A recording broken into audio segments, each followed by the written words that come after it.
Lifecoach is getting into the draft already. We should. He is. Okay, so good. We don't have to fill anymore. Oh, we're in the draft. Nice. Let's go. All right. Ooh. Yo. All right. Interesting first pick. So Look at those hip Swim, fires. you were talking about black having really good spells. Yes. And I see a pair of them right there. Hip fires. And there's Slay as well. Yeah. He's So very good in draft. what do we think Lifecoach is going to pick here? Black looks very favorable. Timbersaw and Compel are both good options, but maybe like not super good.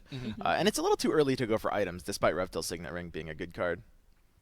Yep. And for those of you who don't know, you have to pick 2 cards here. You've got 5 packs to go through. Yep. So this is going to be Lifecoach's first pick, and Right. the hip fire. Oh, okay. He's going for Signet the Ring and Slay. Slay. Wow, he's not giving respect to hip fire at all.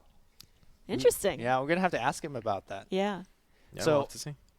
No hero pick, of course. Timbersaw, not exactly the stellar all-star. Slay does condemn a creep, which black has a lot of trouble with. So Yeah, sure. yeah. Yep. The thing about picking a hero early is it's because it locks you out of heroes for the rest of the pack, it's very committal. Now, he has the Bronze Legionnaire here, which he's very happy for, so it looks like he will be picking up like red as an option. Yep. But there's kind of no reason to lock yourself out of heroes too early on. What do we think he's going to pick after this Legionnaire? I think the strongest card in the pack, for me personally, is Intimidation. Clear the deck's quite good if you're in red as well. And I think Relentless Pursuit is an interesting effect, but it looks like, dude, he's wearing black red. Yeah. He just want to go face. He wasn't told the joking. truth. He wasn't joking at all. Yeah. So Unsupervised Artillery is generally not a card that you really go into early, but he's like saying, look, I'm going to be aggro. I'm going to be picking up creeps. I'm going to be dealing damage to your tower. Immediately locks in that Assassin's Shadow. Yep. That's a Siege 5 no matter what. So Collateral damage. interesting. I do not value that card. Lifecoach is high at taking us all. to school right yeah, now. Yeah, this because is the new meta right here. I've never seen a man pass double hit fire on pack 1, and we're watching it live. Yep. Passing phase beats for Grazing Shot. He is going in it. Combat training here with Pick a Fight. Yeah, looks like he is committed to Random kind of hero? black red. Gets Magnus. Ooh, so Magnus No is a greens? solid hero, but he will have to pick up some green if he wants to play it. yeah, I would say that's a miss for him. Is he gonna? He's gonna Bounty get the Hunter bounty is here. solid right. for what Bounty's he's going great. for. Are you gonna pick up the payday? The payday. That's the Yeah. that's the big question here. Yeah. Bounty Hunter's associated card is Track, and that gives you 10 gold, 10 extra gold when you kill a hero that you track. So that would combo very nicely with Payday, where you get to double your Oh. gold. So he's. I mean, he's the going payday, for it. it's the greedy play. If you find some gold generation in the rest of these packs, maybe a second payday, some big top-end item, you are in it. Yeah, as you can see when you're picking up heroes, picking up cards, the cards gets added to your card pool. Yeah. And then you're going to be building a 40 card deck out of those cards available. And the nice thing about picking up heroes is that it automatically gives you 3 copies of whatever the card that comes with. So like Fosh mentioned, Track is the included card for Bounty Hunter. Not exactly great for the kind of the aggressive strategy that he's going for. Track in particular is good for kind of going for longer games, making a lot of gold. Yeah. But Looks you like could- he's giving some respect to green here, taking the home field advantage. Okay. Or Very maybe he's thinking the other cards of his colors are not that good, so you might as well pick up a... Ramuski is a great card here on that green 3. He might elect to pick that up after the Stone Hall. There it is. Yep. So he's looking for a That's- tricolor at this point, maybe a splash of green. He's got a good number of creeps so far too, so that Ramusk would also help out to buff those creeps that he has in lane. I mean, I would personally say his red isn't particularly amazing either. Ooh. Like, he has some good solid card. I think if he doesn't see any more good red heroes or red cards, he might just drop red altogether as well. So Yeah. What do you think about his Incarnation pick there? I mean, it's definitely the strongest card in that pack, right? So Yeah. why not? Yeah. Looked like a bit of a heat pick. He's got 4 different colors right now, and as Yeah. you said, he's not necessarily committed to red. It's mostly just the Legionnaire giving him that. Lion is not an amazing hero. You are looking for a second black hero if you're Lifecoach, but you're probably passing up on the Lion in favor of some of these great green cards. I really like Roseleaf Rejuvenator, The big tree. and maybe Salamani's favor here over Rebel Decoy. Yeah. Pretty close. So would you guys say at the beginning of Pack 3 is where you should have a good general idea of what color your deck should be in? I feel like Lifecoach in particular with this draft, it feels a little uncertain at times. You know, I'm not even sure what color we're in. I think we're definitely in black, but yeah, what's our black. second color? I'm not too Our sure. second color is going to be Green. green at this point. Yeah. I mean, but seeing this pack helps, right? Yeah. Like, It's going to have black and green, and there's a good chance it'll have like maybe a red splash at this point. sure. You can see the total number of colors or that he has of each card right now at the bottom right. Yep. So can see he has 9 black ones, so Oh, he likes the burning oil. Yeah. This is the second copy. This is pretty much committing him, I think, at this point to red. If you're going to take the burning oil over some of these better green options, you got to be expecting to go at least 1 red hero. Man, I can't believe he's passing up the Rejuvenator. The tree is such a nice card. It's a 7/7 body for 7, which is already good. But it also really mess up their combat math. Because they're thinking, oh, I'm going to get lethal on this lane. Yeah. You play it, you block something, you heal for 7. So it's an amazing draft card, and I'm very surprised to see him passing it up. But Yeah, a very common card game mentality is like, your health is a resource to be leveraged. You want to use that resource aggressively, and stuff that is just like healing your tower might not be that good. But in Artifact, one of the contrasts is like, because it's such a race for the win mentality, you're winning one lane, they're winning another. The heal can always buy you 1 extra turn to just close the game out. heals are pretty rare, so when they do come, it's mostly at a surprise. you can see that this particular pick is a very tough decision. He was flying through a lot of the other picks, but I think right now he's thinking, like, what color am I in? Exactly. Let's finalize it. And because once you hit next here, you're pretty much locking yourself in those particular colors. That's exactly right. Like, that's one of the thing about drafts. Like, sometimes you will spend it's not about the cards in this case. It's about like the commitment. He's thinking about like the future and like how this deck is even forming in his head. If he's passing up the Rejuvenator, that means he's going for like a much more aggressive deck that he thinks maybe won't be able to get as much value out of Rejuvenator. Yeah. Yep. Oh. He's Well, there he going goes. back. Going back for the tree, yeah. Taking the safer play here. Divine Intervention, That's a a great great card black for card. Assassin's Apprentice fits his early game strategy. Those two would be great here. Oh. Not too much else good in this pack. You could go for the Stonehall Plate. I like the Apprentice a lot, actually. Yeah. Yep. Especially if you're going for early track kills. If you could play Apprentice Divine. There it and is. just get that arrow down, yeah, you could. It's really nice. Yeah, Divine Intervention just being like one of the best draft green cards. You're never unhappy to see that card. Gloody Vandal and Grunt does fit his aggro game plan. He's also I got think Defend the those are Weak. great. Would you take that over a Grunt here? I might take it over Grunt. It really comes down to kind of how he sees the deck forming with his game plan. I think Defend the Weak is like a higher value card than Grunt, but if he wants to go aggressive, then a Gloaty Grunt is the play. He does have the makings for a pretty aggressive deck. All right, if we have to score this deck out of 10 right now, let's not sugarcoat it. What's your score? Because to me, it's not looking great, honestly. It's not looking great. Yeah. I might give it a 5 out of 10. Yeah, it's I'm with you there too. I hope we're getting some good cards in the last 3 packs, but so far there's no real closers. Sure. I I think agree. though that this is really the real skill of draft is like when you see the bad cards. Yes. And we're and how gonna you see that. navigate those bad cards. Exactly. Ooh, a second Remusk. That's great. Yeah. Well, we are all over the place right now. We got one here of every color. Yeah. I personally like Storm a lot, but I feel like the deck right now is not concentrated enough in black cards to really take advantage of his overload ability. Yeah. Yeah. So I don't know if I'll pick it here. Yeah, Sister Remusk is like the typical value pick here for the colors you're going. Both of those are high tier draft cards. Second Remusk is something you're very happy to see. He does have good card quality here. Yep. Gonna go. Not seeing good red cards though. I gotta say, from personal experience, this is one of the toughest drafts I've seen. We've seen the double hipfire in pack 1, but since then, I feel like the packs has been extremely dry for him. There's nothing Ooh, amazing. Second bounty hunter. Think if he's going for that second bounty hunter, it's about time to pick up some high value items Yeah, and such. I too. think he picks up any 25 gold item. Yeah. I feel like you know earlier when you said there's no real closing, when you see a second bounty hunter and you already have a payday in your pool, that is one of your win condition, as I feel.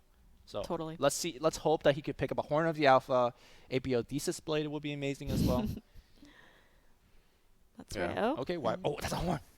that is a horn. Oh, look at his Iron face. Fog Gold Mine on the second one. That is so good for Yes. him. This is a good That pack. is the That dream okay. pack. Now Yeah, it's that's a turning around for him. Oh. 5 out of 10 to what would we say now? I Maybe it's mean, like a- I will say if he finds a second payday, Yeah. I mean that jumps up a whole point as Payday's well. a common. Yeah. So. Yeah, payday is a common, and a true. lot of people decline it because a lot of people don't have decks that can support it. He's open Hipfire? Revtel Investments. Hipfire's a good find too. Revtel Investments is a card that you can't really pick here, but if you add more paydays, it's Yeah. not necessarily a terrible I version mean, of I Gold think Mine draft. Revtile Investment is the poor man gold mine. Yes. But it's still a gold mine, It's essentially, the right? Yeah. it's the very poor man's gold mine. Look, when you're in this position, you can't really pick. You can't really, I want the hip fire this time. Yeah, I like right? Hipfire. Yeah. If you had more paydays, I think Revtail investments could be a consideration. But here you got to go Hipfire and then either DI, Darkseer, or possibly a Clear the Deck if you're still thinking about that Singleton Red Splash.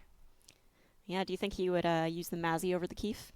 I think so for Yeah. sure. Mazzy is a great splash hero. She's survivable, which is what you look for in a splash hero. Splashes are vulnerable to the hero dying. Sure. You know, your opponent sees, oh, okay, you've got one red hero. I'm going to lock you out of your red, kill that hero. Mazzy's tanky, and her signature card can be played on any lane from that lane, which also counteracts the other downside of splashing. Yep. True. I know we're pack 5 out of 5 right now, but there's only 3 heroes selected. There's a second bounty hunter there, but he's currently windwalked, so you can't see him. Yeah. Yeah. Or is it Sturkin Walk or whatever the new name? We'll just for say this he's thing? invisible. He's invisible right now. So. So Lifecoach is kind of building the deck in his head. This is a really good tip for like draft players out there, Yeah. which is basically, you know, start actually building what you're actually playing. Think about the ratios because he's thinking about clear the deck, Hipfire, and Divine Intervention, maybe Darkseer as well, honestly. Yeah. And you got to think like, okay, which colors do I kind of need more of to leverage my ratios? Because you want a pretty equal ratio of like heroes to colors, cards of that color for that hero. You want about 8 card to Yes. whatever color hero you have. So if you have only 1 red hero, then about 8 red color cards. Yeah. Typically. Doing the numbers. And again, this is kind of how draft comes down to. Like, there will be picks that just like, even though like it's not about the cards, it's about the colors and the commitments. Like, these cards aren't that big of a decision, but he has to decide like, okay, how are these colors like actually forming in my deck that's going to happen? Yeah. Just think about the synergy, and you can see him kind of counting the number of each color he has right now too. Yep. Doing that Thinking real hard. that life coach thinking expression Downloading the game. that he's very famous for. So to kind of update you guys, the players have about 30 minutes to Yes. draft and build. Yes. Normally, I don't think anybody ever like runs out of time. He's Yeah. currently about 17 minutes in, or 13 minutes in. Yes. So he has 17 minutes left. So this is more than enough time for him to finish drafting a deck and building it. Life Coach is also notorious for using time as a resource. He goes by the nickname Rope Coach at times, and Right. has admitted that he will sometimes rope players just to kind of get in their heads and, you know, mess up their plays. I gotta say, queuing into Lifecoach in kind of like friendly games is always both and very happy and sad You can get a sandwich, you know. and expression at the step same away. time. It's like I'm playing against a very strong player, which is always good. And then I also know that I'm committed for the next 45 minutes, and it's just like rough time. Thinking about the second Divine Intervention. So what do you guys like here? Because I like the second Divine Intervention. This is going to lock him into 2 green, but Yeah. at this point he's got kind of that density where I think he wouldn't be opposed to going 2 green, 2 black, 1 red. Yeah, I think that's reasonable. But would you also get the Darkseer here? That's a tricky one. Darkseer is better than Farvran. Picking heroes early on in packs is generally not ill-advised per se, because if the hero is good enough, of course it's good enough, but it's a little worse than like finding it like halfway through the pack sometimes, because it does lock you out of heroes. Like if he picks that Darkseer, and this is what he's thinking about, maybe he sees like Drow an Ranger. Enchantress, Yeah, Drow, yeah. Treant, and you can't pick that once you've committed to your hero for the pack. Yeah. Yeah, maybe what he's thinking now is, would he be okay with a Farvin in his deck instead of Sure. Darkseer? I personally think that Darkseer is actually quite good on the splash, because if you ever mess up your hero deployment, you could put the Darkseer in there and use his surge ability to kind of correct your deployment a little bit. I don't think Lifecoach generally makes deployment mistakes as Yeah. much. Yeah. So personally, Darkseer is really good for me in this situation, but he's not thinking about it. I think if I was in Lifecoach's position, I would go Divine Intervention and the Hipfire. Hipfire. Yeah, And those two just by far is the strongest cards in the pack. I do like the Hipfire here. Darkseer notorious for having a pretty bad signature card. He's pretty acceptable in draft, and mobility is actually premier in draft. Yeah. Anything that offers mobility, lane mobility, he's going for the Darkseer. There it is. Okay. Nice. And the third Ramusk Blessing. You are not unhappy Automatically. to see that. Yeah. Picks it, yeah. Just being It's a able solid to card. keep a lane healthy and pushing. Another big tip I would say about drafters as they're doing their drafts and Howling Mine is that be very aware of your win condition. Think Yes. about how your deck is capable of winning. And the way that I see Lifecoach's deck so far, I see picks up Yeah. Windfall Hammer. Not exactly like a premier amazing item, just good to have. He's going to have a lot of gold to spare, Correct. apparently. Yeah. So I see the way that Lifecoach's deck is going is that he has 2 ways to win. He will get a ton of gold, and he'll do the deck build here. So we'll probably hop out. We don't want to see all of Lifecoach's secret. So let's get the camera back on us. This is to make sure that Lifecoach's opponent doesn't know everything that's going through Lifecoach's mind. Did I read a paper? No. Okay. We are doing the deck building. Yeah, we'll stay for the building process. Oh, I cool. think that there's a lot to be kind of like learned and talked about in this as Okay. well. So he's going to go for the ratios, and it's exactly like you said before, Lumi. You want like a 1-to-8 ratio. Yeah. So with 2 green, 1 red, and 2 black, you're looking for roughly 16 black cards, and you can see the number there above the deck list. 16 black cards, 16 green cards, and 8 red cards. That is an approximation, and I think it is typically the good players that will deviate from that a little bit more than people who are more rigid into it. And they generally have a very solid reason to deviate from, because Exactly. that's generally a good solid rule that you should just mostly follow. So earlier I was talking about win condition of the deck. I feel like there's 2 ways for them to win. You either go big with the items, your Wingfall Hammer as well as your Horn of the Alpha, and you just kind of overwhelm your opponent. The second way that I think this deck could win is that there's a lot of HP on these heroes, especially with the 3 Root Musk. You got the Divine Intervention. I feel like another way this deck could win, just kind of outlast them, grind them out. It's a very slow and painful way to win, but... And you can see that Lifecoach has 11 creeps right now. Yeah. What would you say is like the average, or how many creeps you'd want to see in as a ratio to the other cards? It kind of depends. Yeah. You really are looking for a lot of proactive plays. This is actually one of the reasons why blue is largely considered to be the weakest draft color. Not because it's weak in general, but because it's a very reactive color, right? Draft very much favors proactive plays, and sometimes improvements can be kind of either reactive or proactive. Like an improvement that's proactive, like say home field advantage, kind of offers almost the same thing that a creep does. But typically you want to be very heavy on creeps. Yeah, I personally want to be at least around 8 to 10 plus on creeps, because I think creeps is actually one of the more broken aspects of this game. Yes. Creeps, you play it, immediately it could attack. If it's an empty position, it could go face, right?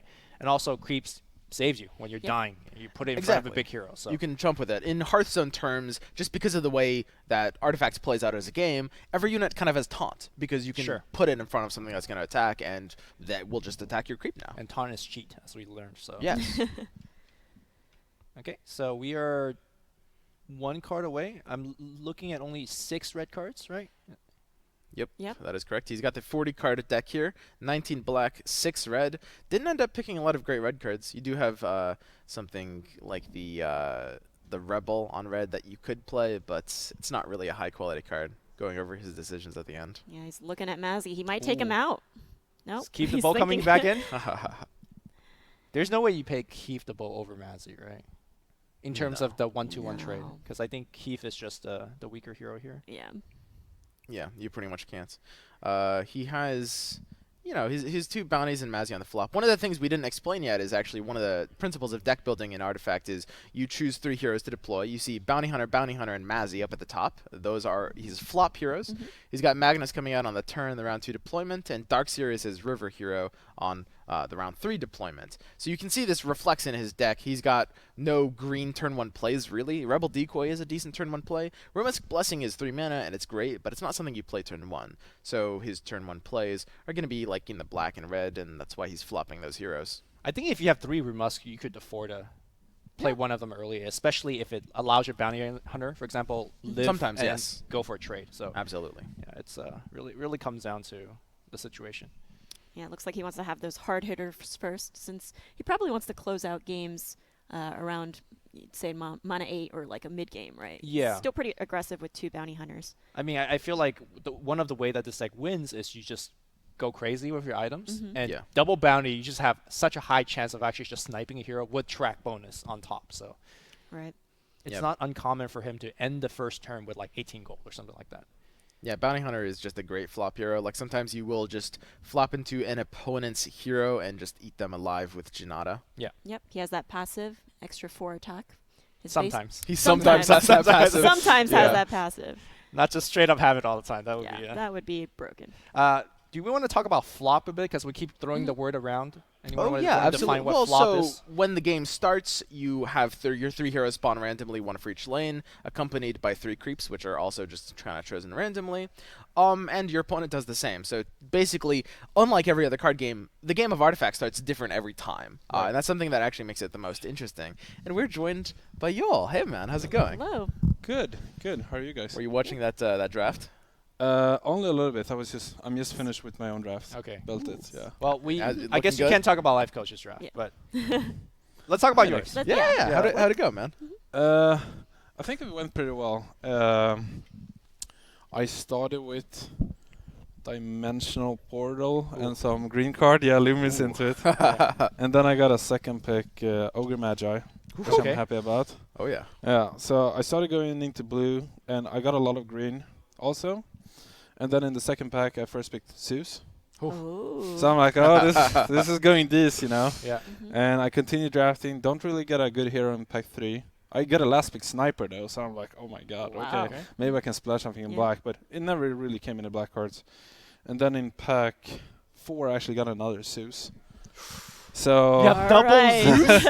I have the dream That is with nasty. Ogre and double Zeus. Okay. I also have 2 of the Satyr Magician, I think it's Oh called. my lord. Yeah, Are so you I building a can, constructive Satyr deck over there? Magician? Solid. That's what I'm trying, you Thunder God's know? Wrath. Yeah. Yeah, but going into draft, I still have a lot of green cards, so they're starting to build like some pressure to find a green hero. But then I get super lucky and I open Lycan in the 5th pack. Oh. Wow. Okay. So, but I am Just- playing a lot of fillers in my deck though. But I have 4 really good heroes: Double Zeus, Ogre, Lycanthrope, and then I'm playing Farven. Farven. Okay. Yeah. And it's always nice when you can go duo. I mean, we talked about like duo versus tricolor before, and I think the best way to think about it is like tricolor is something you're gonna have to do a lot, but duo is like a good like luxury pickup. Like Oh, yeah. when you have the card quality, when you see good cards, going duo is just better. No, for sure. Yeah, Yes. I mean, preferable of course to play 2 colors. It's just more consistent. But Yeah.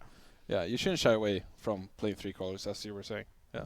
So normally after the draft, you kind of have a certain feeling. Like Mhm. certainly, sometimes when I see my decks, like okay, this is a 3-0 deck or this is a 2-1 deck. Oh. I have to play really well here to Sure. survive this stage.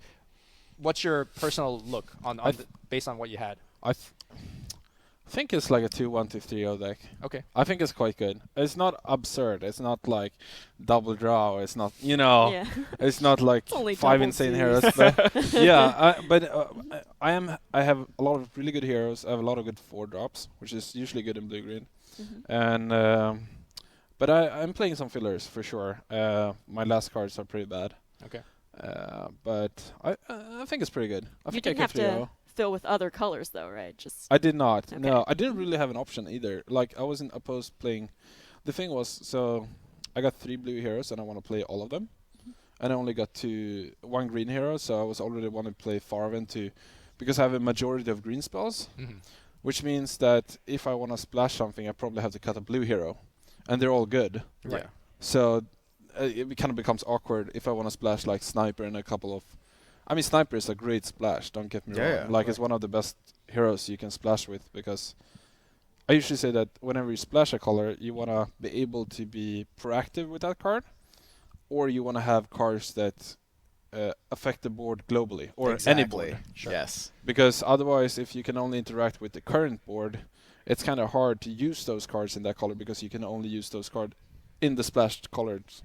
lane. Exactly. lane. It's the same Yeah. thing I was saying about Mazzy, where like Sniper also has this like global signature card. Exactly. Yeah. He's a great river hero. You play him on the round 3 Mhm. deployment, so it's okay that you have fewer black cards. Yeah.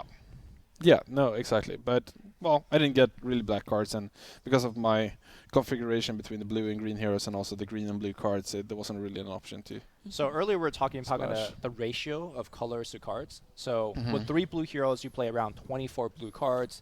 And then Optimally. optimally, and then 2 Yeah. green hero, you play 16 green cards. But it sounds like the way that you're describing your deck, you had a lot more better green cards. Yeah. So would it be in a situation you go more like 18, 22, or like Right. maybe even Yeah. 2020? I Like, think it's even more green cards than blue cards in the deck, actually. I think Yeah. oh it's my like, goodness. I think it's like 22-20. But Yeah, I think that's fun. I'm not a fan of it, but I don't think I had an option to do. Like, I could start to play real filler cards and cut some quite good green cards for them, but I No. don't think that's worth it. I completely agree. It's exactly what I was saying earlier. Like the 1 to 8 rule is great, but you see the best players deviating the most from that rule. Like sometimes card quality just wins out. And if your green heroes are survivable, there's nothing really wrong with just going way over that ratio. For sure. It also really depends on if you have global effects, if you have cards like Sanctums. I have 2 Satyr Magicians, so that's really help. If I get stuck on a lot of green cards, I can have a Satyr Magician Magician in that lane, and I can cast 2 green cards a turn. So that kind of helps with that problem, I think. Yeah.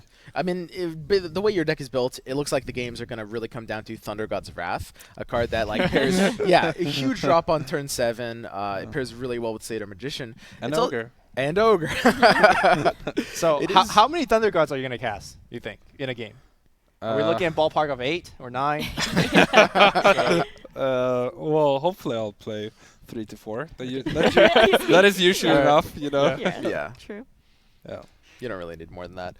It's a card that kind of has a lot of counterplay options available to it. Like usually when you're against the Zeus, you really want to be, stockpiling like salves and cloaks like kind of early, playing around the 7 mana turn, starting at like mana turn 4, mana turn 5. You're starting to think about that and prepare for it.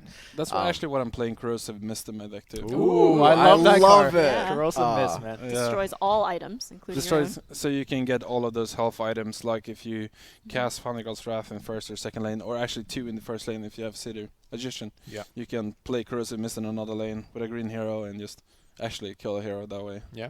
And of course the items. That's one of the coolest way to kill a hero. Yeah. Take away their health item, they lose that health, and then they just die. It's quite something. Yeah. I think it works well with my heroes not being very aggressive, because I'm not going to get a lot of gold until I cast my Thunder God's Wrath or some big AoE spell. Because Zeus and Ogre, they both have 3 attack, of course, and Farven and Lycan isn't really good at killing heroes either, so I think Corrosive Mist is going to be fine in my deck. Okay. Yeah, it seems like your deck's sweet. You got some pretty aggressive draws. You stick a Lycan Wolf down, he could just kind of get there on his own. Exactly. Dimensional Portal sounds amazing. Yeah, I have one of those, unfortunately, only. But I have 2 Satyr Duelists as well, and a Selfless Cleric, so... Sounds pretty solid. Not bad. I'm playing filler cards. I'm playing filler cards. You were just so modest when you sat down. You were like, I mean, I'm also playing like Relentless Ghoul and like Better Than Anything. You know, the one you put a Better Late Than Never. That's not bad. It's okay. That's playable. And, stuff like that. Yeah, there's a few fillers in there. You're right. It's not a constructed deck. Okay, for sure. All right, guys. We're going to go to a short break. After that, Swiss Round 1 begins. So everyone's done with their draft deck. We're excited to see what this comes to. We're going to be watching Lifecoach as our feature match player. So we'll take a short break, and we'll be back with Swiss Round 1. Oh, game is live. He's got Assault Ladder. Look, okay, so we are ready to join the game.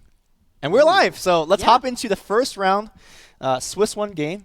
And right from the get-go, Lifecoach is going to be our top player. And FeelsGoodMan, man, that feels really bad as Venomancer gets absolutely sniped on the flop.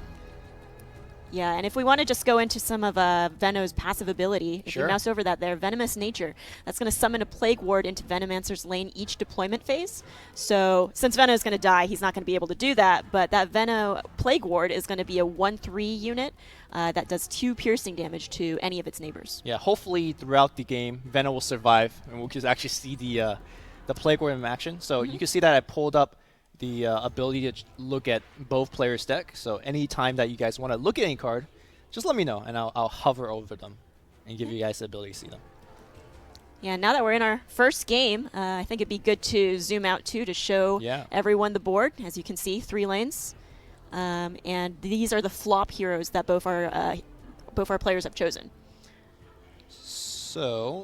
So is this Janata right? Gonna proc. Here we go. This 50%. Is Oh, there it is. That's a proc, and that's going to be the easy track that's going to get casted. Plus 10 bounty. So, like I said, it's not uncommon for a bounty hunter deck to end with an absurd amount of gold at end turn 1. So when he gets the kill, Lifecoach will have 20 gold.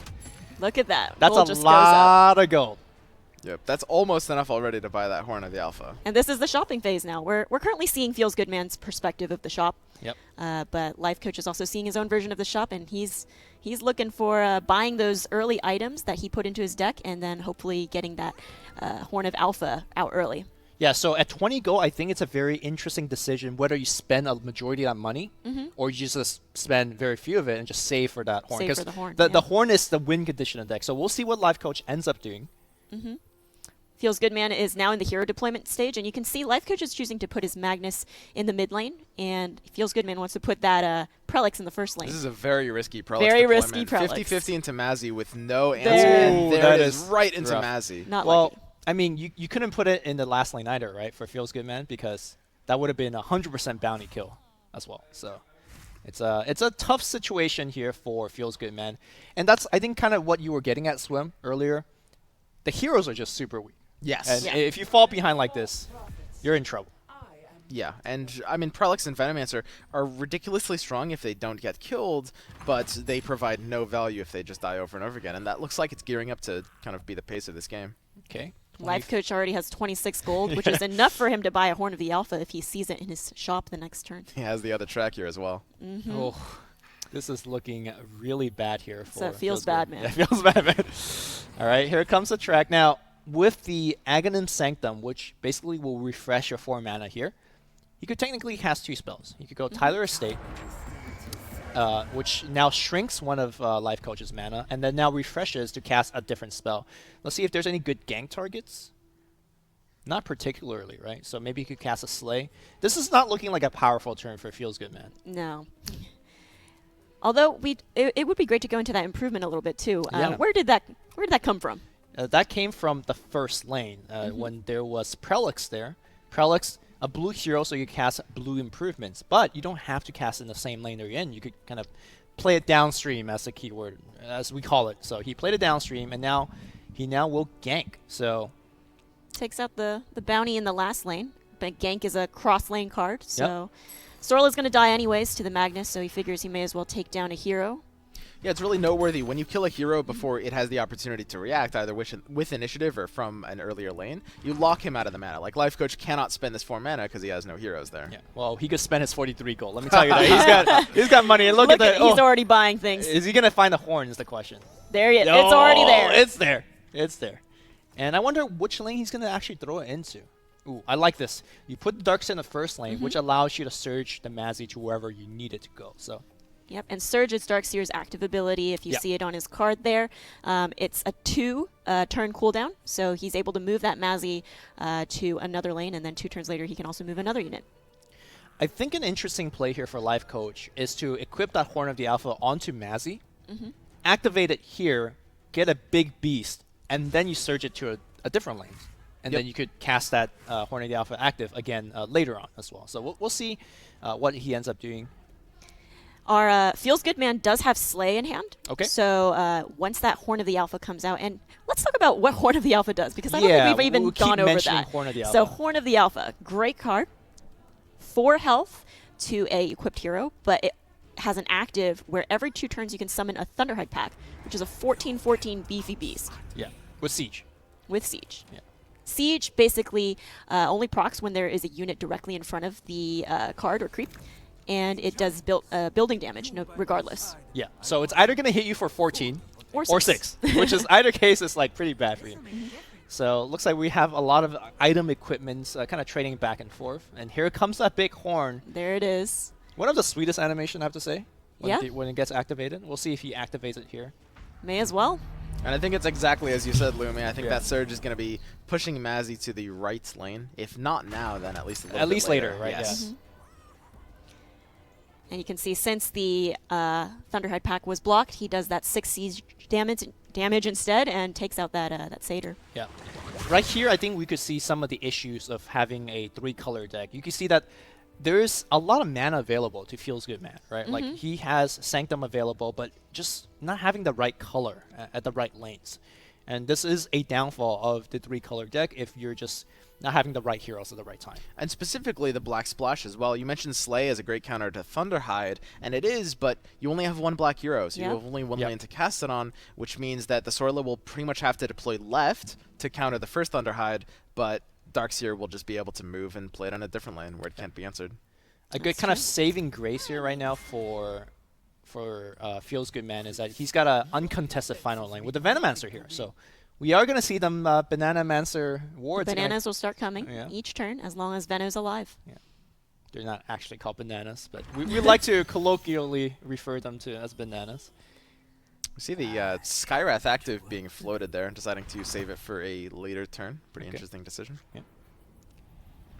So right now, who would you say is winning each lane?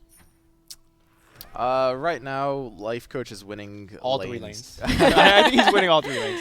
Well, with the surge ability in mind, right? Yeah, with the surge ability in mind, he will be flipping over to the right lane and winning that. Yeah. At this point in time, FeelsGoodMan has control over the right lane. It's very slow lane, though. Veno's a pretty low attack hero, and there's only creeps, which are coming in for that chip damage. So Lifecoach is not too worried about defending that. Yeah. So as Flash mentioned earlier, the Venomancer venomous nature summons Plague Wards. So this Plague Ward is now added to the deployment phase. And you can see the 2 random creeps that Lifecoach was mentioning earlier in our hot tips. Those are randomly deployed at the beginning of each round. So you can see they're going to the mid lane and the right lane in this case. Ooh. And they randomly get put into those spaces there. What has been the life expectancy of FeelsGoodMan's hero? Because I feel like they just come out and they One just turn. Well, Look at these These heroes. are amazing spawns for FeelsGoodMan, though, because the Slay is committed to the Thunderhide pack, which means Prelix will actually be surviving here. Yes. For now. And he has initiative, which means he goes first. So Lifecoach won't be able to react even though he sees a black hero here, and he's able to see that FeelsGoodMan has 2 slays. Right. So it seems like a very kind of self-explanatory slay. You just do it. But he might be thinking, oh, can I actually squeeze in a Salamania's favor here? And then slay afterwards. We'll see. Yeah, and if you're kind of looking at the damage numbers, right now Darkseer only has 5 attack against Sorlakan, but Sorla is taking the additional lethal damage from the Empower on Mazzy right now. Right. So I know we talked about earlier surging the Mazzy. I think you actually surge the Alpha. Now, obviously, we could see FeelsGoodMan's hand and be like, oh, yeah, you surge him away. There it is. Even though Lifecoach doesn't know exactly what's in FeelsGoodMan's hand, he understands that there's only one black hero on the other side. So Slay could only be casted in this lane. So putting him in a different lane makes him absolutely safe. Yep.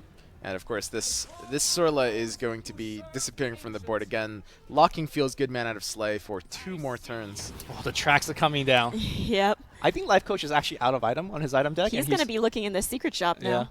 You could track again.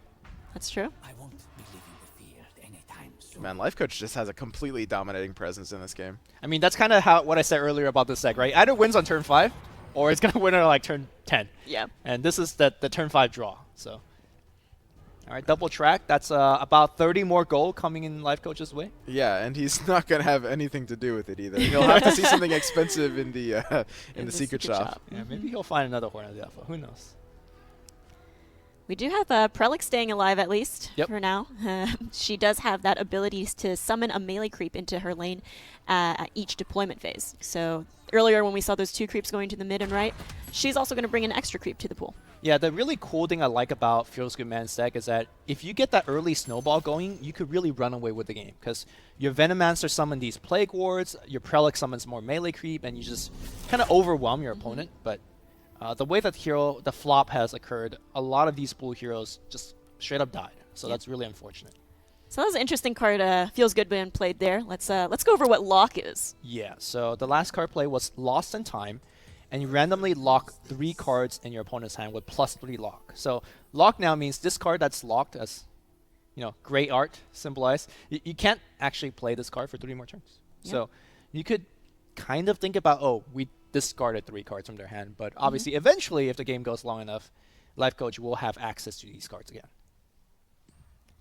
That's right, and looks like that Surge brought the Thunderhide Alpha over here to the mid lane and put it right 50-50 in front of the Skywrath. It had a chance to go in front of that 1/1 Veno ward instead, but Thunderhide Alpha looking pretty hungry, thirsty for blood today. Thunderhide takes no prisoner. He is he's just killing stuff. Yeah. So earlier we saw Iron Shell being casted on a creep. So you don't actually have to, like some cards says modify a unit would retaliate instead of modify a hero. So you don't get a permanent effect because once that creep dies, it's just gone forever. Yep. But in that case, it traded for it actually was able to kill a creep. So a good use of Lifecoach's resources. Yeah, and going over that keyword too, modify means it's permanent. So you can see that creep in the mid lane still has an Iron Shell. Yeah. For example, until he dies. We saw a modification earlier on Mazzy. So this was modified with Empower, which gives it +3 attack and +3 cleave. And the importance of the keyword modify is that, let's say Mazzy dies, he goes to the fountain for 1 turn, and he'll come back with this ability still intact. So you're not kind of wasting your mana or card when you cast it on a hero. That's So right. the problem for FeelsGoodMan here is that that Horn of the Alpha is up again, Yes. which means Yes. another 14-14 Dino is slamming the board. And if you look in the upper left corner, you can see that the 3 heroes FeelsGoodMan has that died last turn are still in Fountain. Yeah. So he is 3 heroes short here. It's a 2v5. Okay, well, at least Prelix survives yet another turn, That's right. and she could generate even more with Bringer of the Faithful.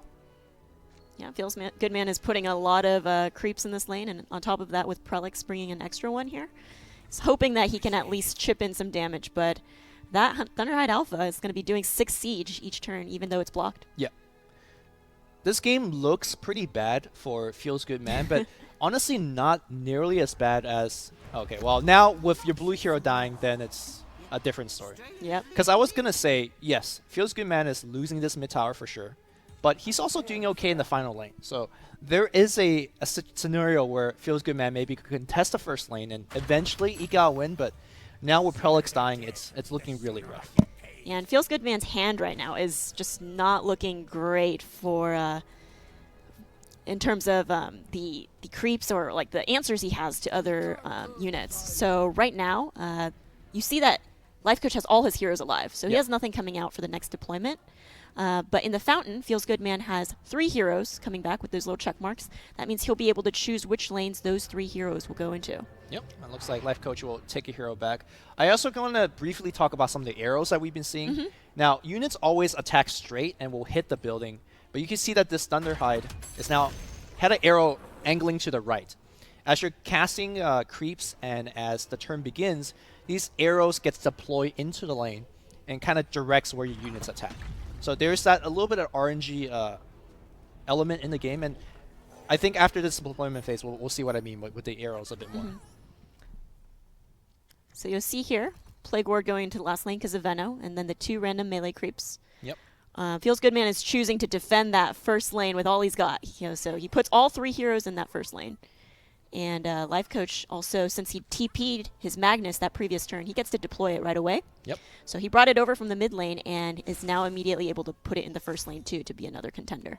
Yep, you've pretty much got to fight for this left lane right now if you're FeelsGoodMan. I think this time you've learned your lesson. You're not going to be greedy with your Slay. You got to drop it. Turn 1 to kill the Thunderhide.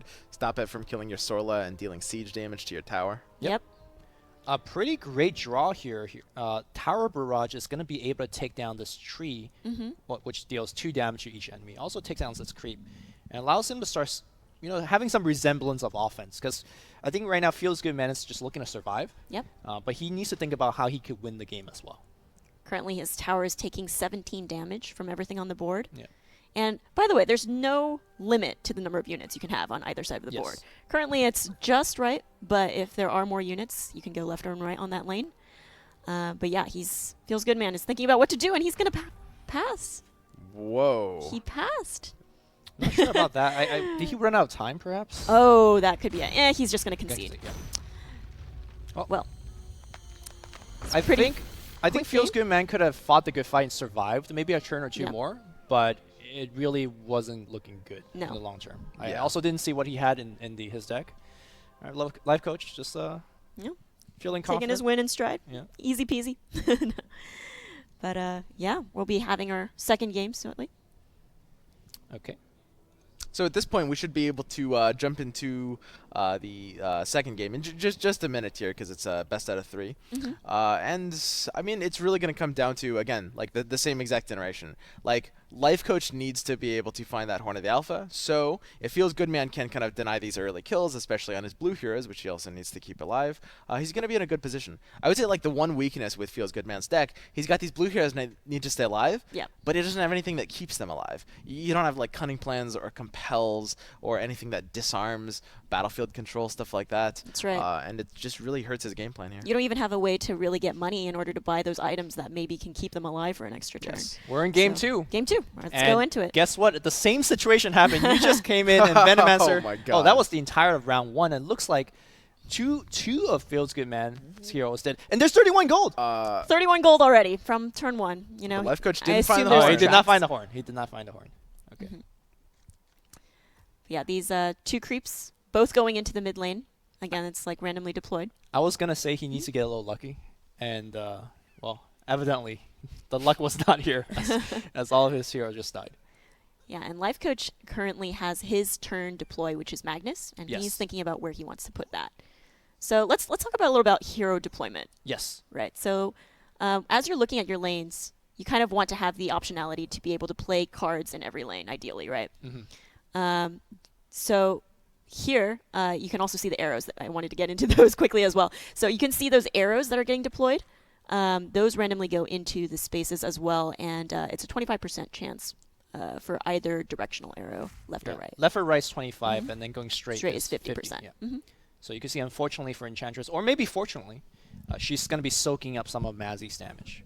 Yep. I think you're pretty happy to see that. Tanking the tower damage with Enchantress that like just regens due to her own passive is something that you're pretty much fine with, unless of course a bounty hunter spawns into our next turn. Yeah. Regeneration essentially heals you during the combat. Yep. So normally she should be taking 8 damage, but you can see that this kind of preview of the combat shows that she's only taking 6 because she has 2 regeneration, kind of soaking up that 2 damage, as it were. Yep, and you can see any unit that is going to die is going to have that big X Big with the X, skull on it. Currently has it for Enchantress, signifying in the next turn, if Mazzy were to hit again in this direction, she would be dead. Yeah, and despite losing 2 track kills overall in round 1, FeelsGoodMan has a good 2-turn combo here. We've got the Soul Venom coming in here, and then next turn from left, he can actually cast Verdant Refuge from his Enchantress forward onto the mid lane on all these Plague Wards, which will be pretty good giving them armor. Yeah, I definitely believe that FeelsGoodMan's deck is very powerful once it gets rolling. But unfortunately, all of these blue heroes that need to get things rolling are just straight up dying. Empower was cast to get +3 cleave. So what cleave does is that it allows you to kind of spread 3 damage to units left or right of Magnus. But FeelsGoodMan was able to save it by casting the Traveler's Cloak. Yep, and we're seeing in this last lane again, if you see Bounty's passive ability, that's going to be a 50% chance to give the +4 attack. His base attack is 7. Right. And so he's going to be hitting that tower now for a sizable 11 damage. The convenience store creep. Right? Yeah, Or convenience store hero. So interesting choice here for Lifecoach just to kind of trade here. Normally that's not a good trade, but I guess he wants to protect Bounty Hunter's health. Yep, and we're looking at the shop now for FeelsGoodMan. He doesn't have any gold. As you can see at the bottom right and the top right, that's the gold amount for each player. Yeah. Lifecoach critically short 2 gold for that Horn of the Alpha, Magical 25. And the blue deck in general, very bad at making gold. Yes. So until it gets like 7 mana, then it could start casting some of the big AoE spells. But I think this game's already going a lot better for FeelsGoodMan compared to the last game. I mean, we don't see a Horn right now. I mean, so. that Horn is really what Lifecoach's deck is all about. He needs to make up that little bit of extra gold, and then he needs to buy items until he sees his Horn. Right. Ooh, FeelsGoodMan is going to abandon the right lane. I got to say, I do kind of like this. He kind of needs to be able to give up something. Ooh. Okay. Swapping some heroes around, still thinking about the deploy. Making sure. Triple blue. This is the turn where Verdant Refuge and Barracks are going to be coming down on 5. Yeah. And these are going to really start giving him per turn value. He needs his heroes to stay alive, though. Yep. Barracks is the signature card that comes with Prelix. If you mouse over that, that's an improvement, which can be played from any lane where there is a blue hero. And Skyrath is here. So you can play the Barracks into the mid lane or the last lane if you choose, or into this very lane. And essentially what that does is every deployment phase, there's going to be an extra melee creep coming into that lane. Yeah. And you could technically protect this lane over the course of a couple of turns by just keep throwing barracks into that lane, and melee creeps will block for you. And then, of course, the other included card, this is Enchantress's included card, Verdant Refuge. And same thing with barracks. You could cast it here, or even the final lane. And it gives everybody 1 armor in that lane. Yep. Looks like we're going to start things off with a gank. Ooh. Sacrificing Sorla to kill the Bounty Hunter on the same lane. So trying to protect the Enchantress a little bit. Okay. Yeah. Generally, using gank and trading 1 for 1 is a pretty weak play because you're just looking to survive. You're not really getting ahead. Yep. But maybe the grand plan is to keep Enchantress alive, which keeps the other stuff alive, which, There's no escaping me. Right now, though, Skyrath is still going to be dying to that Mazzy with the 8 attack going through. Even with the Enchantress's passive with the regen, You can see that's why it's only doing 6 damage instead of 8 to Skyrath. And at any point, too, you can also mouse over any of these health attributes or these stats to see where the damage is coming from. Yeah, it will show you like what's happening in this combat. So, for example, Enchantress is going to actually heal for 2 because she's taking no damage and she's got that +2 regeneration.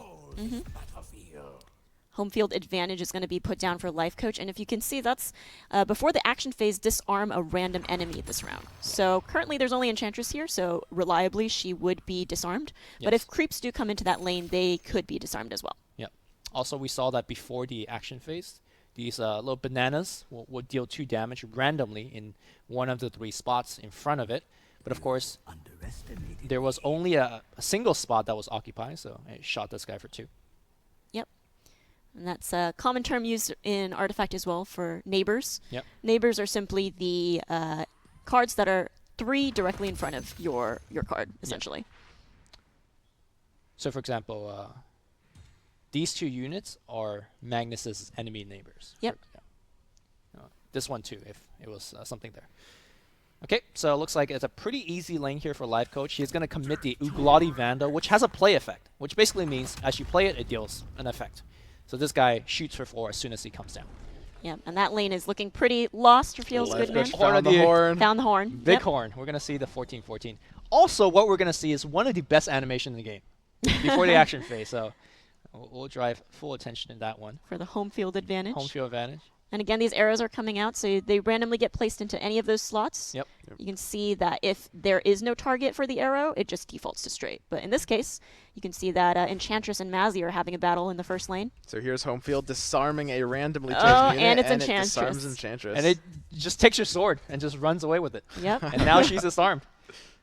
Disarmed means you can't attack. Yeah. You can still cast spells. You can see that the spells that you're able to cast in this lane are highlighted. Yeah, so So you Verdant can Refuge. still cast that, Yeah. but not able to do any damage to that Mazzy. I'm predicting a very angry beast that's going to land in front of this Enchantress. Yeah, that's going to be pretty nasty. Yep. And the way that the item works as well, right, is if there's an empty space, it's Yes. going to fill that empty space. Yeah. So it's reliably going to land in front of Enchantress right now. For creeps as well. For example, Horn of the Alpha, let's say if Lifecoach, he can't really summon it into an empty position like this one. Yep. Because you have to fill in an empty gap first before you can expand the board. That's right. All right. So putting a short sword on, but again, Enchantress is not doing damage, so that's not going to have much effect. Oof. Big beast coming down. Yep. To rub it in, that 6 siege damage is going to start piling on. Yeah, and again, same as last game, Lifecoach is going off in the left lane where he also has Darkseer Surge, so he has the flexibility. Sorla is going to come down again at to try to slay. Of course, FeelsGoodMan could top deck the slay to be able to kind of play it on the horn, but Lifecoach has the response with just surging his dino away again. Yeah. So here we see the signature card of. Well, we're not going to see that this turn. Barracks coming into the first lane. There's currently 2 barracks. That means there's going to be 2 extra melee creeps coming in at the deployment phase. We'll point those out later too. Yep. This lane is looking pretty decent. The board's getting really wide, but Lifecoach does have one of the best answers in his deck, which is the Cleave from Magnus. You can see that even though there's nothing hitting this melee creep, the Cleave is allowing it to clear out some of the clutter, as it were. Yep. Cleave requires you to have a direct target in order to proc. Yep. So since Magnus was hitting one of those creeps there, he was also able to activate his Cleave that he got from Empower, which was the 3 extra damage that he did to the neighboring units. All right. So as you can see, that lane, 3 extra creeps there because of the, or sorry, 2 extra for the barracks, but one of the 2 random creeps got deployed there as well. And FeelsGoodMan is just really looking to defend that first tower since that last lane is already popped.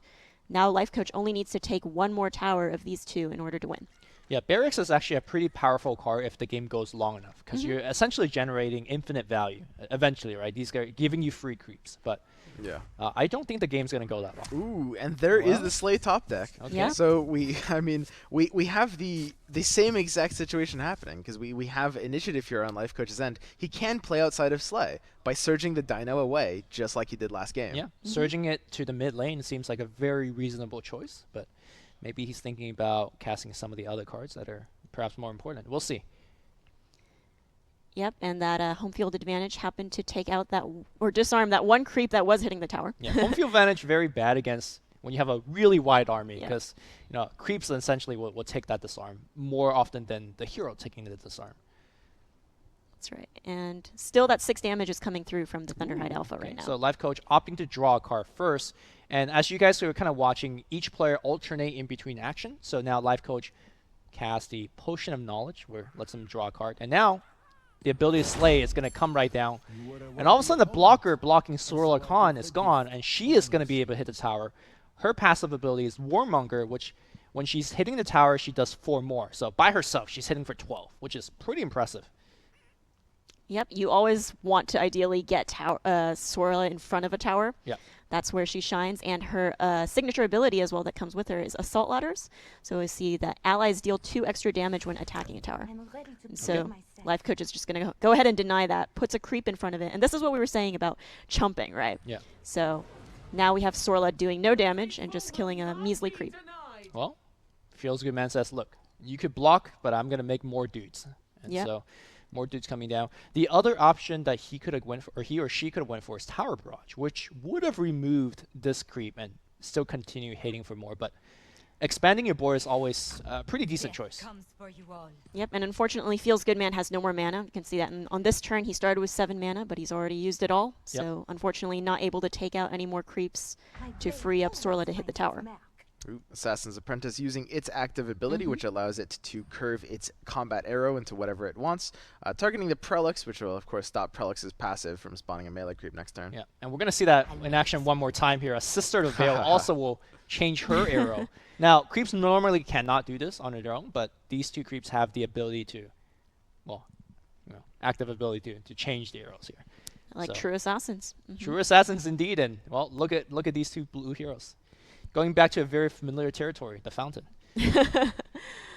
Yeah, at this point, FeelsGoodMan is just having a lot of heroes die. Yep. And with only Enchantress coming out in the next turn, it's going to look pretty tough for him to defend this first lane where another alpha is coming down in the next turn. So just to kind of put things in context, you could normally cast this alpha for 8 mana. This just gets you for free, like every other turn. Well, that's 25 gold. Oh, yeah, for free. Free, yeah. But, you don't have to draft and put this card in your deck and all that stuff. So, Heart of the Alpha is one of the real deal, as it were, for this game. Yep. And currently, Venno is going to be dying to that cleave. As you can see, Magnus is hitting that Venno ward in front of him. But he has 3 cleave, and Venno currently has just 1 armor point. And that's the middle stat, which I'm not sure, maybe we should cover that as well. Yeah, sure. The stats on all of these cards, right? As you can see, the left one is the attack. That middle one is armor. And so armor mitigates any incoming damage unless it's piercing. Yeah, so if you have 1 armor, then it blocks 1 damage. Yep. And this lane is just, where Lifecoach can just keep going, keep hitting that tower. As you can see, it's the exposed Ancient, so it started at 80 health. And if he chooses, he could win in that lane as well. Yeah, the idea of the Ancient is it kind of gives Lifecoach inevitability, right? Like, even if FeelsGoodMan can indefinitely stall mid and left, he will have to eventually win one of the lanes because that Bounty Hunter on Lifecoach's right lane is just plinking away at that Ancient every turn. Yeah, it will take a couple more turns before Bounty Hunter will eventually seal the deal. Yes. I think Lifecoach is still looking to win in the first couple of lanes here, especially the Horny Alpha active is now back. And are there going to be any slays drawn here for FeelsGoodMan? Because he needs slays to essentially stay alive. Yep. They won't escape me. So the home field advantage is just disarming that creep there. And what do we have in FeelsGoodMan's hand? Well, he can cast a Thunderhide. Cast his own. Yeah. And it will go face. Yes. Because there's no... I think he needs to start going face. Okay. To have any chance of taking down a second tower, or sorry, his first tower. That second tower is at 20 health, but he's got a pretty wide lane there. But yeah, he's got 8 mana. He could play the Thunderhide. So at this point, for FeelsGoodMan to be able to win the game, he needs to be able to take both left and mid tower, since he's not really even playing for right. So he's got to deal, 25 more damage. Ooh, yeah. Yeah, so Tyler Estate Sensor comes down, and now that's active is, well, you have 1 less mana. So now we're locked out of playing Thunderhide. Which, there's still some very good play in the hand of FeelsGoodMan. For example, he could play the Assault Ladder from this lane onto the middle lane and suddenly start pressuring the tower a little bit at least. Yep. assault Obviously, you ladders. could also just kind of develop more creeps here as well. Okay, It's going to go. Divine Intervention saves all of these creeps here. This makes them immune to damage, so you can see that they're all going to be staying alive. Yeah, I'm a big fan of this Divine Intervention. It really helps him put out a much bigger threat in the next lane, but Lifecoach only needs to deal 15 additional damage to this left tower to be able to win the game. It's important to take On top of that, everything has now got that modification of +3 health with the Rumask Blessing. So now they're very tanky creeps and heroes, which is going to be very hard for FeelsGoodMan to kill. Lifecoach thinking about his play. He still has the Darkseer active up, which is what he used last time to move the dinosaur to a different lane. He's keeping enough cooldown for now, but he might be using this. He's considering it at this point, which of these heroes he might want to move to a different lane. It's such a nice feeling if you're in Lifecoach where you know that your opponent is completely out of mana, and then your opponent also doesn't have any heroes down the lane, so you're just free to do whatever the heck you want to do for the rest of the turn. Yeah. Lifecoach only needs to take this left tower from FeelsGoodMan, and FeelsGoodMan still needs to take both left and mid from Lifecoach. Right. Let's collect And like you said, the inevitability from Bounty Hunter is... It puts the game on a timer. Yeah. Yep. Last, the Ancient on the right is now at 46 health. Helm of the Dominator. That's Very good answer if you have 19 gold, but he's got 3, so... Yeah. Helm of the Dominator would let him just take that Thunderhide Alpha from Lifecoach and have it on his side. That being said, the triple deployment is pretty strong. FeelsGoodMan is going to have to win mid lane, I think, this turn. Deploying 2 heroes left might be a bit of an overcommitment, because even if he can maybe kill the left tower at the same time, if he, if Lifecoach wins on the left side on that second turn, it will represent a tie. Yep. Yeah, draws Still are has- possible in this game. Thinking about putting Veno mid. Okay. I do believe that FeelsGoodMan can take the middle tower if he commits an assault ladder. Yes. Yes. I think so. And that's what he's going to need to do. He definitely wants to take that this turn. You got the tower healths. I mean, FeelsGoodMan is down to 15, and that -6, you can see that Dino is just doing 6 every turn. It's unanswered. And this is actually the only lane that he can play that assault ladders from. Again, with that the choice of having the 1 splash in a black hero, pretty much you have no other chance to cast the assault ladders. I think that one thing we might see develop this turn is Lifecoach waiting for FeelsGoodMan to run out of mana. And then the grazing And shot. the grazing shot, which Yeah. deals 2 damage, which clearly kind of removes this blocker, and you could get in for 14. But that's kind of Still not lethal. Yeah. not lethal, but As But- Louis mentioned, it's important to wait until FeelsGoodMan runs out of mana, because if you do the grazing shot first, then FeelsGoodMan can then play either So Venom or Dimensional Portal right after that and block that 1 slot on the board. right. So right now, 4 mana left here, and if you're FeelsGoodMan, you're behind, so you need to keep casting Exactly. stuff, right? Yeah. So And now, out of mana completely, are we going to see that grazing shot to open up for 14 damage? We're going to start with the Potion of Knowledge. Lifecoach knows there's no pressure for him to play anything, and if he draws a second thing that gives him lethal potential, Okay. he might have it. Cut down the Book of the Dead here. Only 1 creep had died, and Book of the Dead is an item that he equipped onto Bounty Hunter. Yes. Must fend off the wolves. Any more plays here from Lifecoach? He essentially could play as many cards as he wants here if he has the mana for it, because now his opponent really don't have any ability to act anymore. Yep. Okay. Yep. Draw a There's the card. Potion of Knowledge. Another Serial no Reinforcement. lethal on that. That's really good for the middle lane as well. If you're in this position on Lifecoach, you're basically just playing very carefully. You want to play around your lose condition when you're kind of this far dominantly ahead, yeah. Yeah, exactly. So Lifecoach may just not really bother taking the grazing shot. He could do it if he wants to push 8 additional damage.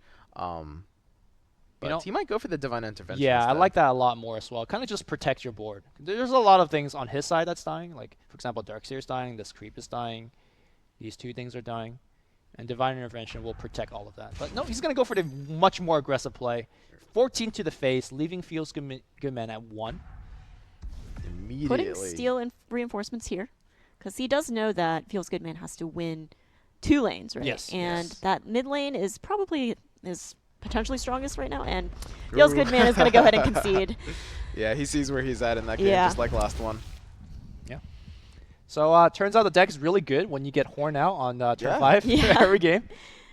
And it just so happened that FeelsGoodMan had the deck that probably does arguably the worst against something that Lifecoach has, where you have all these squishy heroes, and from the flop already, if Lifecoach is able to get that payday or even just the track going, he's going to have so much gold, and he's going to be able to get that Horn of Alpha. Yeah, you didn't even see payday. Yeah, Yeah. he doesn't need it. Yeah, He just kind of got up to 46 gold. We seen him at 50 gold at one point as well, and he bought out his entire item deck.